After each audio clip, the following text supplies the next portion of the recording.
Securing your garage is just as important as securing the rest of your house. You have your car in there, you might have some expensive tools there, but most importantly, the inside door to the rest of your house is there, if your garage is connected to your house. In this video, I'm going to share some cheap and easy methods you can use to protect against common ways thieves use to break into your garage that don't involve costly home security systems. I'll even show you how to protect against a wireless garage door hack that thieves sometimes use. Most of these are things that I either actually do myself or I've tried before. If you have to park one of your cars outside because you don't have enough room inside your garage, like I do, then you probably keep a garage door opener inside your car. You might keep it on the visor or somewhere else that's clearly visible inside the car. However, even if you have all the security measures in the world set up on your garage and even your car, you're basically tempting any thief that comes along to break your car window and try to use your remote to get into your garage. I suggest bringing the remote inside, or at least putting it in a not so obvious place inside your car. If you have a key fob like this that's easy to carry inside, that's even better. Another vulnerability is your garage door keypad. If yours is enabled, then I suggest not using an easy to guess code like 1111 or your house number. If you don't ever use your keypad, then you could just take it down. However, I'd suggest the option of just disabling it in case you ever want to use it in the future. By the way, taking the battery out of it isn't really disabling it, since any thief can carry a battery with them and re-enable it. If your keypad is an older one, it might actually be hardwired in the garage door opener. In this case, you could cut one of the two wires from the keypad to the opener. You could even rig up a small switch on one of the wires so you can turn it off and on manually whenever you want. However, many of you will probably have a wireless keypad. If you're lucky enough to have a newer smart garage door opener, you may be able to disable the keypad through a cell phone app that connects to it. Mine doesn't have that option, unfortunately, so I can't show you what it looks like. However, you can disable the keypad on most other models completely another way. Here's my cell phone app showing mine is currently disabled since I never use it. With my Lift Master opener, I disabled mine by holding down the Learn button on the garage door motor until the light next to the button turns off.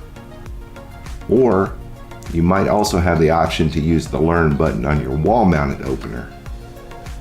Each of these will both disable your wireless keypad, but it will also disable all your garage door openers too. You'll have to reprogram any garage door openers after you do this. Just don't reprogram the keypad so it remains disabled. I'm not going to cover exactly how to do this for all the other models out there. Check your owner's manual for how to do your own. By the way, in the top right corner is a link to a video that showed me how to do this for my opener if you want to check it out. Another method you might have available to you is using the lock button on the wall-mounted door opener. Here's what mine looks like. Lift up on the button hinge itself, and underneath is a small button labeled Lock. Hold it down for about 2 or 3 seconds and it should start flashing. This means that all external garage door openers and keypads should be disabled. To unlock it again, just hold the button down until the light stops flashing. Your lock button may be on the outside instead. The only problem with this method is that you have to turn this off and on manually. However, some smart garage door openers let you schedule turning the lock off and on with a cell phone app. If yours doesn't have a way to schedule the lock, the manual method would still be a good way to secure your garage while you're on vacation. Another vulnerability is the latch mechanism and the rope that's attached to it on the inside of your garage door. A thief can get at this using 3 simple items: a flexible wire like an unfolded wire coat hanger, and maybe a small angled block of wood and a hammer. A thief can use the wood block wedge and a hammer to make a small opening at the top of your garage, just big enough to feed the wire through. Then they fish around with the coat hanger until they can hook the rope and pull the rope through to the other side. From there, they're able to pull up the latch, allowing the door to open freely just by pushing on it. There are a few different ways to protect against this. The most obvious is just to remove the rope entirely, but then you're not going to be able to open the garage quickly in the event of an emergency. Or you can just cut the rope really short so that it's not long enough to be pulled outside, but if you have kids or shorter adults, they won't be able to reach it very well. Finally, you could just remove the handle. However, it is possible to wrap the rope up on a wire from the outside, like you might spaghetti on a fork, and still pull it through, as I'm demonstrating here. However, it's pretty unlikely a thief is going to be able to do this from the outside very easily, although it's not impossible. In my case, I have someone in my house who's in a wheelchair. They're able to stand up long enough to pull on the rope and lift the garage door just enough to be able to roll themselves underneath the opening in an emergency. So I decided to leave the rope long enough for them to still be able to disengage the door. To keep the rope from being pulled through the top of the door, I used a modified pool noodle on the rope. You can pick up a pool noodle super cheap, by the way. The one I used cost less than $1. Using a box cutter, just cut the pool noodle to the length you need. You can also cut a slit lengthwise to make it easier to pull the noodle off the rope and put it back on again. However, even using what I just showed you, your latch itself is still vulnerable to another similar attack, also using a coat hanger. Instead of grabbing onto the rope or handle, it's possible to target the latch mechanism itself. I will say that this attack would be more difficult for a thief since the area they have to get the end of the coat hanger into is much smaller. But with lots of practice beforehand, this is a viable attack. There are even products you can buy that can defend against this, which aren't too expensive, but I'm going to show you an alternate, cheaper way you can protect your latch. First, cut a piece of cardboard into about an 8 or 9 inch square. You can use whatever thickness of cardboard you want, but I'd suggest it not being too thin. Also, make a small skinny rectangular cutout in the middle of one of the edges. The cutout length and width may vary depending on the size and shape of your latch. You can hold the cardboard square up to the latch like this to make sure you make the cutout the correct size. Then, cut 4 small strips of duct tape and stick them to the square, 2 on either side of the slit and 2 more further down. These are to reinforce the holes you're about to make. Poke 4 small holes into the cardboard, or you just put the duct tape just big enough to pass some small plastic zip ties through. I used the end of a small Phillips head screwdriver to make the holes. Then, thread each of the zip ties through the cardboard, making sure to thread them around the metal arm behind the cardboard. Note, to keep the cardboard from slipping down, make sure the top zip tie is threaded above the pin, as I did here. Tighten the zip ties, cut off the ends, and now you have a shield that protects from an attack on your latch. You can take this one step further if you want. Poke 4 small holes through the cardboard on either side and thread 2 more zip ties through the holes. Leave a small loop in each zip tie that sticks out a little bit. Then wrap your rope up neatly using the zip tie loops. This way the rope is safe from being pulled through the top of the garage, but it's also relatively easy to pull the rope back down intact if you're tall enough. Here's my final setup. As you can see, it doesn't interfere in any way with how the garage door opens. There's one other option I'll mention that I used for a while myself. Basically, if you use this next method, you really won't need to use the other methods I just went through to protect your rope and latch. Get a plastic zip tie that's thin enough to thread through the holes where the latch spring is located. Thread the zip tie through both the top and bottom holes, like I'm doing here, and tighten it securely. Depending on how your latch is set up, this may or may not work for you. If it does fit, the zip tie will keep the latch from being disengaged easily from the outside. However, if you're on the inside of the garage, since you have increased leverage by pulling straight down, you can force the zip tie to break, allowing the latch to disengage. Again, before you use this method, you should make sure everyone in your house has enough strength to break the zip tie in an emergency. Now I'm almost ready to show you how to defend against a wireless attack on your garage, but I'd like you to watch a 10-second message from my sponsor first.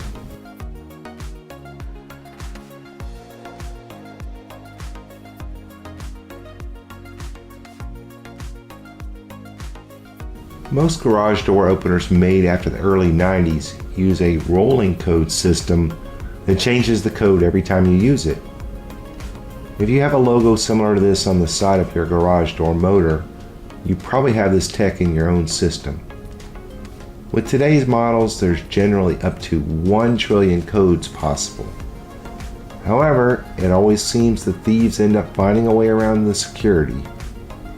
Nowadays, there's a wireless hack called rolljamming that thieves have figured out how to use. In fact, I've had my own garage door hacked by a rolljam attack before. Twice in the same week, in fact.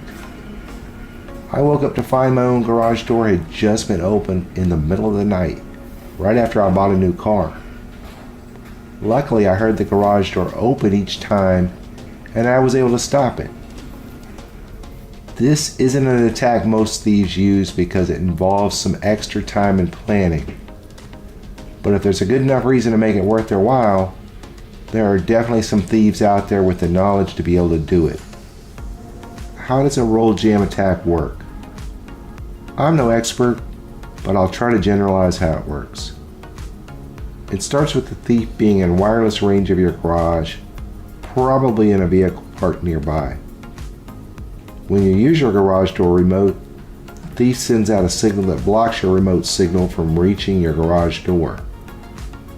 At the same time, the thief captures and stores a copy of the code you just sent. You, thinking that your remote just wasn't close enough, press the button again.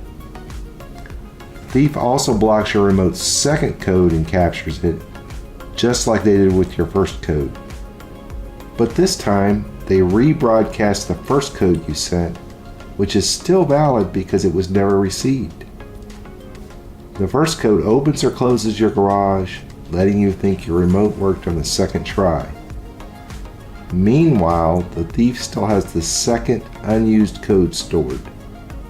All they have to do is wait until later, when you're asleep, and use the second code they stored earlier to open your garage door.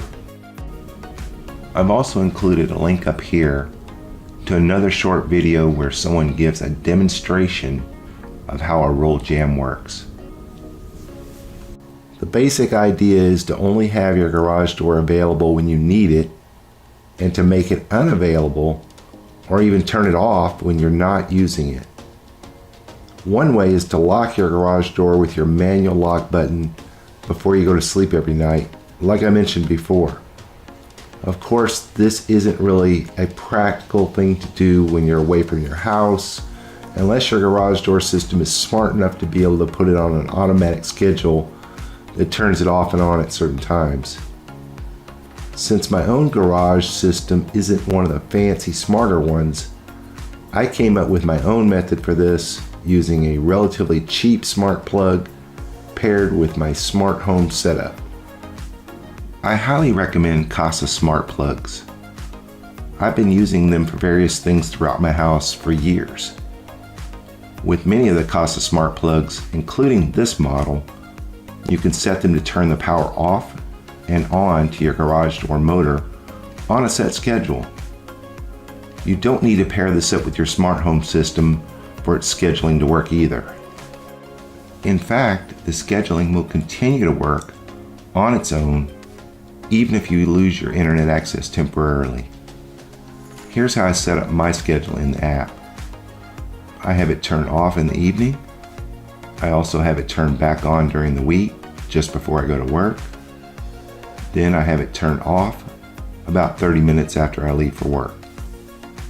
Another thing you can do with the plug is something called geofencing. Basically, this means you can set up the plug to track when you and your cell phone are away from home, so it turns off the garage door motor. It will also detect when your cell phone is near your house, so it can turn on the garage door. You don't need a smart home setup to be able to do this either. Here's the initial geofencing setup screen on my Casa app. It's buried under a section called Casa Lab in the app. However, since the app does need to constantly run in the background on your cell phone, I like using geofencing through my smart home system instead. Here's what an alternate geofencing setup looks like in my own Google Home setup. The last thing you might be able to do is use your voice to control your smart plug if you pair it up with a compatible smart home system. Here's an example. Turn on garage door.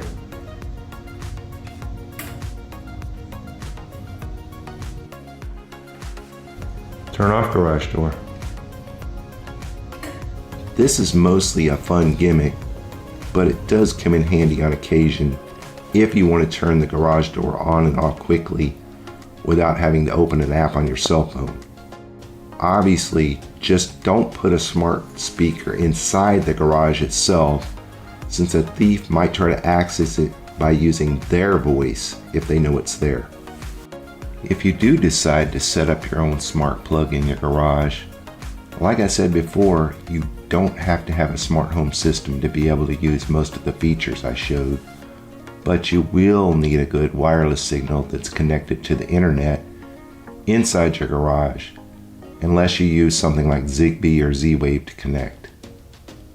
Before you buy a smart plug, you can do a quick check to see if your wireless internet signal is strong enough in your garage. Take your cell phone and stand underneath your garage door motor. Navigate to the Wi-Fi connection setting on your cell phone. On an Android phone, swipe down from the top, click the gear in the top right corner, and then click on the connection section. Then click on the Wi-Fi section. From there, you should be able to see all the wireless networks in range of your cell phone. Then make sure you're connected to your 2.4 gigahertz Wi-Fi connection, as that's what most smart plugs connect to. Once connected, make sure you have at least 3 bars, if not 4. If you do, that's a good indication that your signal is strong enough in your garage to be able to use a smart plug. If you don't get a good signal, you might be able to boost your signal by buying a wireless extender or a repeater. Here's the one I had to use since my own signal wasn't strong enough.